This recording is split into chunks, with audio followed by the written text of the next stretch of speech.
All right, so first order of business, those of you who are libertarians who've been hounding me and saying, yes, libertarianism is the best way to go, you'll be happy to know that I sent in my voter registration card a couple days ago, or did it online, so I should be receiving a new one in the mail with my updated party affiliation.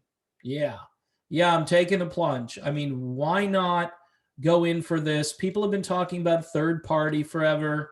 The Libertarians are in all 50 states for the most part. It's actually getting Libertarians to run for local office and the state house and all the different offices that you can hold, in addition to having a presidential candidate that is inspiring. Last time around, folks, just being honest, one of the reasons I did not vote for Joe Jorgensen was that I was not inspired. Instead, I played defense and just voted for Trump. My theory, and I think it's bearing itself out, is that Trump had a chance to win the election. I won't make any comments here about election integrity. I will just move on, but he had a chance to win. He was less of a warmonger than Joe Biden, and he didn't kill thousands of jobs, okay? So far, Biden, I think, has killed 100,000 jobs, not to mention the building of the wall on the southern border, which I'm sure killed a number of jobs as well. I don't have stats on that, but I know the pipeline, which was killed because it's not good for the environment, right? To have an oil pipeline. Well, that oil is still going to come into the United States, and it's going to be carried by diesel trucks and diesel engine trains, okay? So, yeah, you want to be more environmentally friendly, and because you're being all political instead of thinking, you have, number one, destroyed jobs, and you've made the environment more toxic. Just putting it out there. So the other thing too, like the Paris Accords, which is a symbolic thing that we're supposed to all applaud that the United States is back in, when if you read the Paris Accords, there are countries that don't have to adhere to the same standards that we are asked to adhere to here in the United States. Can you take a guess which country is at the top of that list? Yep, you guessed it. It's not silverware, it's China, okay? And I think that goes for India as well. This is kind of like a non-binding agreement for those places. And China is building coal plants like you can't imagine. But let's not talk about China. China isn't a problem for us at all.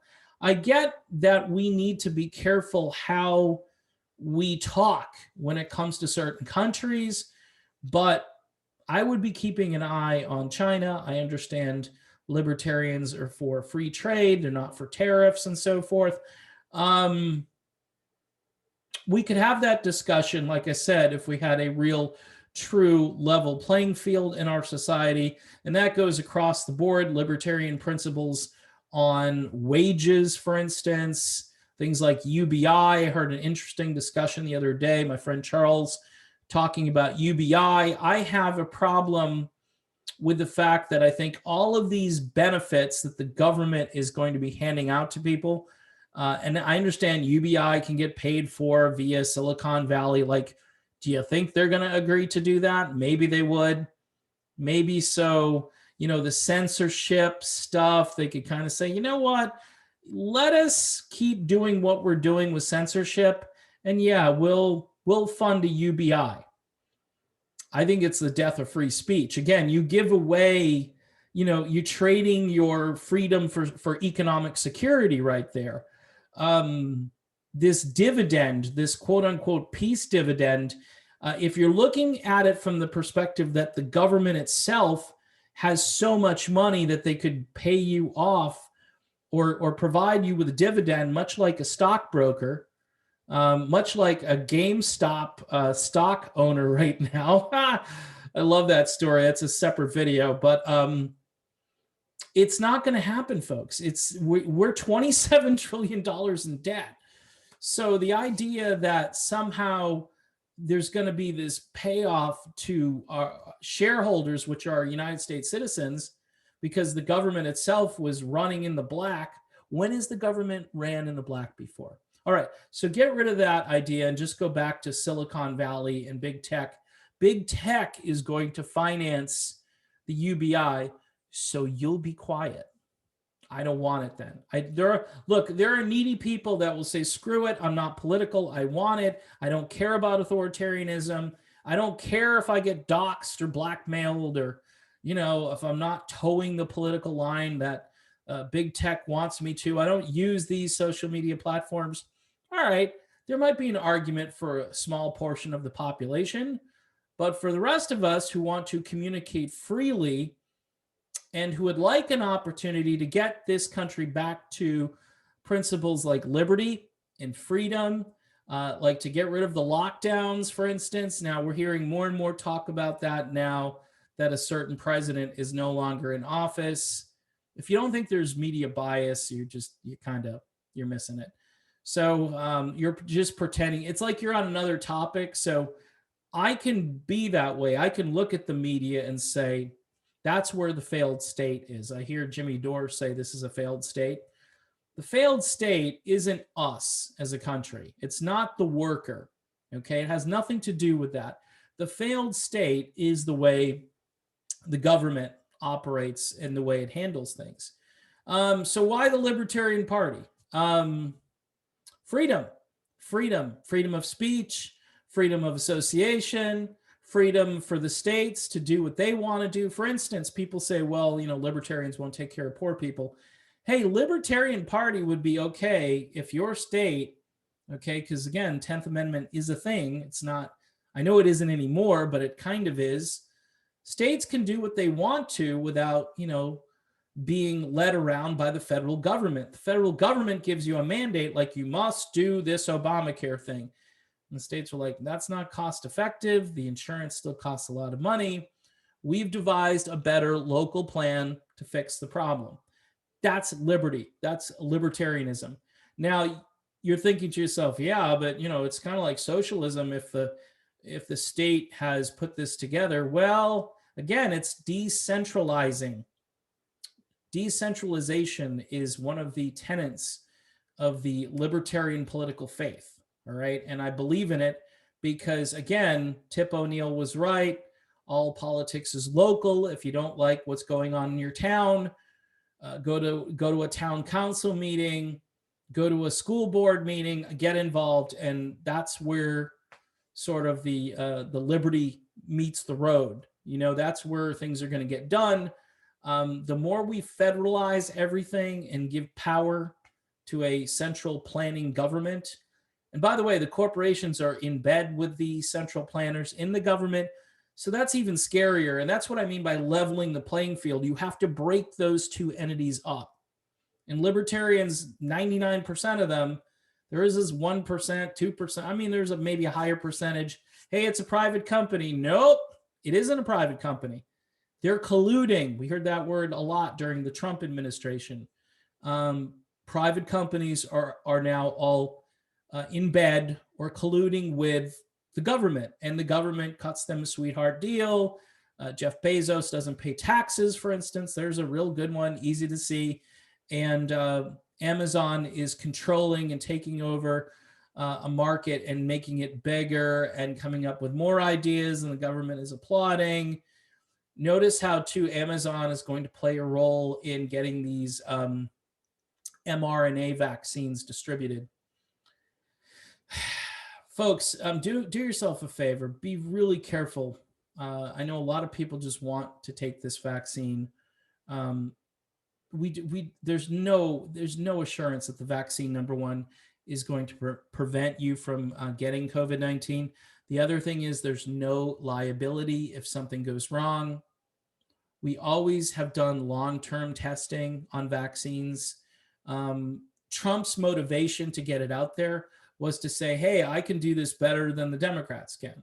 That was his motivation. It was ego. And he was obviously trying to be reelected, and he figured, hey, I'll give them what they want. I honestly think he didn't even believe in it that much, but he took Regeneron. So it just shows you, I don't think he wanted the vaccine. So let's talk about the Libertarian Party and how they must do a better job than putting forth a candidate like Joe Jorgensen. This has been on my mind for a while. I wanted to vote for Joe Jorgensen. I wanted to say, I'm really making a statement here. She came out of the box, and her PR team made her sound like Hillary Clinton. Seriously, okay? With the whole I'm with her. That's for some people, that's a non-starter, okay? And it's not that, believe me, you want a strong woman to run as a libertarian? Yes. Tulsi Gabbard, okay, comes to mind first. And I'm sure there are others out there. But the slogan should not be a slogan that just irritated so many people. Number one, it basically says, look, I'm with the woman. I'm with her. I'm not with you. I'm with her. And this is kind of reverse sexism to some degree. Libertarians are about merit. They're about, can you do the job? They're not about discrimination, but they're about, hey, is this person capable of actually running the country? Do they have a vision? Do they even have a personality? Are they interesting? Are they persuasive? And unfortunately with Joe Jorgensen, a lot of those answers were either no or I have no idea. I'm not sure. We needed to hear more of her. I know she was doing a bus tour. I heard that the bus tour went great. It sounded like, oh, I'm on the road and so many people are coming up to me. And I think she got, I don't know, the second most votes in Libertarian Party history as a presidential candidate. But you had two candidates, Donald Trump and Joe Biden. All right. Trump, who had quite a following, had high unfavorables because of his, Twitter interactions and the way the media portrayed him. Biden was just a complete disaster. So you had a lane that if you had staked out that lane, you had lockdowns going on all over the country. If you ran around and said, we need to reopen this economy, this is unconstitutional, and here's why, okay? And you had that one issue and maybe a couple of other issues having to do with freedom, having to do with the economy. It just, I think you could have hit a huge home run. Authoritarianism, people don't want to be told what to do. And this prevailing narrative that was out there all last year is, well, just do it. Just do what they say. If you obey, then this will go away. And even when you get and I see it when I'm out in public, and I'm in a state that doesn't have any draconian lockdowns, and the mask wearing stuff is 99% compliance. It's ridiculous, actually. I just, people are walking around outside with them on in their car alone. Now you're hearing about double masking and, God forbid, triple masking. I'm not making this up, by the way. Use Google because they'll have the story. I guarantee you, double and triple masking. I think Fauci was in that story too, saying, yeah, it's a good idea, because, you miss a droplet over here, you got a droplet over there, 2 droplets come out, and then you got the other mask and catch the droplets. Yeah. Okay. Meantime, you can't even breathe at this point. You're breathing in your own CO2, and I don't want to even get into. I need to do a COVID video, but if I do a COVID video, it's probably going to get blocked or demonetized. So let me get away from COVID. So let me get back to Jorgensen, who had a lane, who didn't really take that lane. She had PR that basically made her out to be like, hey, it's Hillary Clinton. Hey, I'm a hockey mom. Look, I like the hockey mom thing, but right now we needed a warrior. We needed a free speech warrior. Okay, number one. We needed a reopen the economy warrior. We needed that the duopoly sucks warrior, and we didn't get that. See, that's why people love Tulsi Gabbard. And here's the other thing the Libertarian Party didn't do and they should have done. You've got these debates and you hear a few complaints, let her into the debate. She should be in the debate. Okay, they're not going to let you in the debate. Now, that's a systemic problem that needs to be fixed. And every 4 years, it's the same thing. Well, you need to meet this threshold. And their fake polling, they had, by the way, they had Biden up by 17 points in Wisconsin. All right, that didn't pan out. It just wasn't 17 points. If he won by like a half a point or something, maybe 1 point. So these polls are bad news. And when they use them to keep candidates out, that is destroying free speech, because it's kind of like the worker that shows up at a job and says, please give me a chance. Well, I don't think you're going to be a good worker. Well, you don't know. You haven't seen me do work yet. I will be a great worker. Well, I just can't do it. I can't take the chance at letting the general public see you work. So I'm not going to do it. This shouldn't apply to the system that we're in now with politics. It shouldn't apply, because we need to be able, we can choose. This is the great thing about America. We can choose. We can say, okay, this person isn't ready for prime time. What was it? Admiral Stockdale, the guy who is Ross Perot's Veep. He wasn't really ready for prime time. Okay. When he got into the debate with, was he in the debate with Al Gore? And I think, yeah, Al Gore and it must have been Dan Quayle, right? And he wasn't ready for prime time. But, we wouldn't have known that if we didn't get to see Admiral Stockdale do his thing.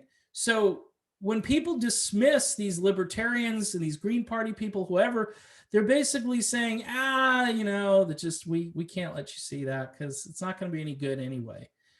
And the Libertarian Party, every 4 years, doesn't have an answer to that question. They don't have a solution to that problem. And they need to figure it out. And they got 4 years to try to figure it out. Now, you can do workarounds.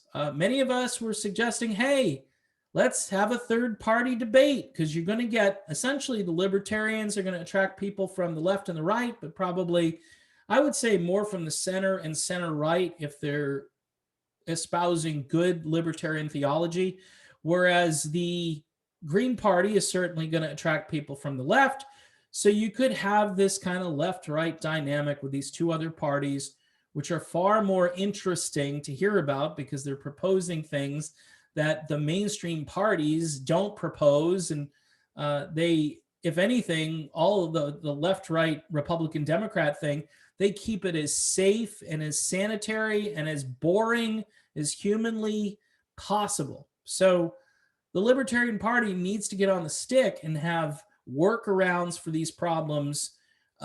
This polling nonsense, I think they need to hire independent pollsters to figure out if they do qualify for debate. With social media right now, I know it's going to get tougher because I think big tech is probably going to, according to John Brennan, libertarians are now public enemy number 3 or 4. So it may be hard to get that libertarian message out there, but I'm still thinking, hey, create your own libertarian platform. Parler is supposed to get back up and running. Gab is out there. Cloud Hub, MeWe. There are a number of, and still, I would still try to have a presence on Twitter and Facebook. Go ahead. I've come to that conclusion on Twitter that I'm just going to stay and do battle. And hopefully, I'll stay until it just gets to the point where, all of us have to leave because they don't want to listen to anything that's not their approved, paid for narrative. But the Libertarian Party must put forth a candidate that has some measure, some amount of charisma, somebody who can break through and communicate, somebody who's, not from 1996, no offense, who, again, gets the nomination. And I didn't even understand all of that. I think people next time around are really going to be focused more on the Libertarian Party nomination.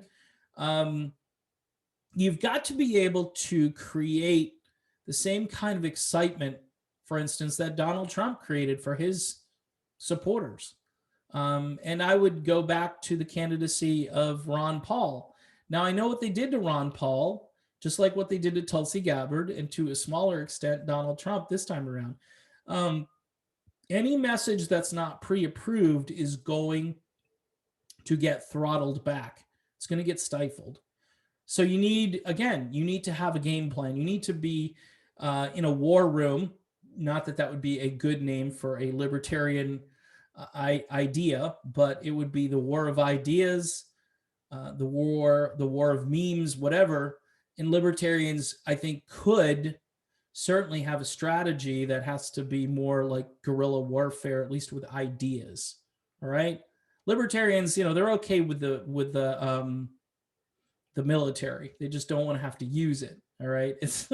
And I think in this case with ideas, you've got to engage, and you've got to unify too. I mean, the Libertarian Party is obviously split. There are left-leaning libertarians that don't understand that some of the stuff that they espouse might lead toward authoritarianism, or it doesn't kind of recognize, like they're trying to satisfy that disaffected lefty who might come over, but once they hear about the economic proposals, they're going to bolt. So you need to get the people in the middle, a few people on the left, and there's a lot of people on the center right, and maybe even further to the right that are okay with libertarianism. They'll say, yep, that's their compromise. They'll say, okay, sure, I can't, have my theocracy or whatever it is that they want, but they'll say, at least you're going to leave me alone. Like if I want to go to church or whatever, you're going to leave me alone. You're going to protect all the groups that kind of are against what I believe in, but I'm willing to accept that so long as you protect my right as well. And I think that's the kind of marketing and message that you need, but you do need to pick your candidates better. You need to nominate the best candidates. Maybe somebody who has some name ID, somebody who is in the business world. Obviously, it worked pretty well for Trump, at least in 2016. So there's no shame in say, hey, Elon Musk, how about running as a libertarian? He could probably buy the presidency as a libertarian and then again take over the world and then leave everybody alone. That's the slogan. So you'd have to talk to Elon Musk, but I believe that might be a good way to do it. Somebody was saying Mark Cuban. I don't know what Mark Cuban thinks he is. I think he thinks he's a Democrat, but he's a business person. So maybe he is into liberty. Maybe he would be a good candidate. I don't know. I doubt it, but I don't know. But that's the kind of name ID we need. And if we can't get the name ID, then we need somebody who's able to communicate and cut through all of the BS. And I don't know if that person exists. So I'm thinking you do need somebody who can kind of do both, who can cut through and who can, reach the people who are, watching entertainment tonight. I don't know how else to describe it. It's like you have to be able to break through to the culture and say, these two parties are a mess. It's cronyism. It's not capitalism. If the free market worked, here's how it would work. Here's how it would help you with healthcare, with legalized, we'll just say legalized marijuana, just for the sake of argument. We don't have to go into the hard drugs and all the other things. And again, you can have different shades of those proposals. I don't think you want to make the party about smoking weed and playing video games. Even though those are two really popular things and you would get a few votes, I think you need to appeal to the disaffected Trump voters right now. And there are many. The Democrats who bought into this, let's get rid of Trump because he's a mean person and let's install somebody who's even worse. And then all of the political refugees like myself who are kind of floating around. Okay, am I a populist? Am I an independent? What am I? Well, take the Libertarian quiz. You can go on the Libertarian website, lp.org. I believe they still have that quiz. I'm almost certain that you'll fall within the bounds of being a libertarian. You might be to the left or to the right. There may be things, especially in economics, that you disagree with, and that seems to be like the sticking point. I'm doing a lot of reading and educating on that because I struggle with some of those concepts. But again, it has to do with making the government not part of the corporate landscape, or vice versa, getting corporations away from the government and not colluding, getting the central banking system broken up, whereas they're not another branch of the government. We've got the you want to hear the unholy alliance, John Brennan? It's the government colluding with our military, which the military is not the government.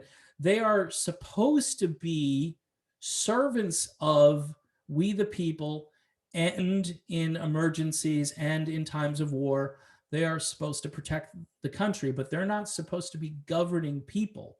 In other words, the people in those organizations don't call the shots. They don't tell the president what he can and cannot do. Otherwise, it would be just a military dictatorship, military state, which kind of sounds like we're in the midst of that. But then you've got the corporations, which are also in bed. So you've got the military, you got corporations, you kind of have the education system, which is, again, part of the government, but even private colleges now kind of teach these economic theories and so forth that, again, take citizens and younger people's brains and turn them into mush when it comes to economics, where they can't think of anything but, yeah, someone needs to give me something so I can succeed.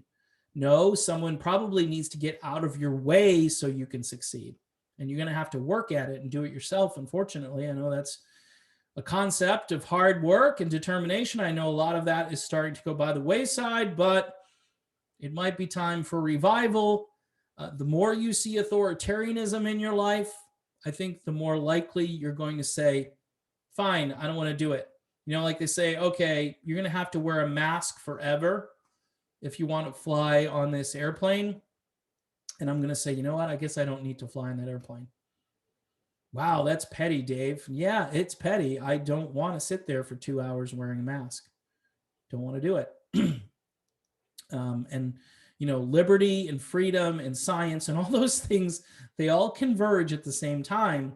And I think we all need to be more aware of what other people are doing and saying before we formulate our opinions. I'm trying to do that more. And that's why I've arrived here at Libertyville, we'll call it. I am now a proud citizen of Libertyville.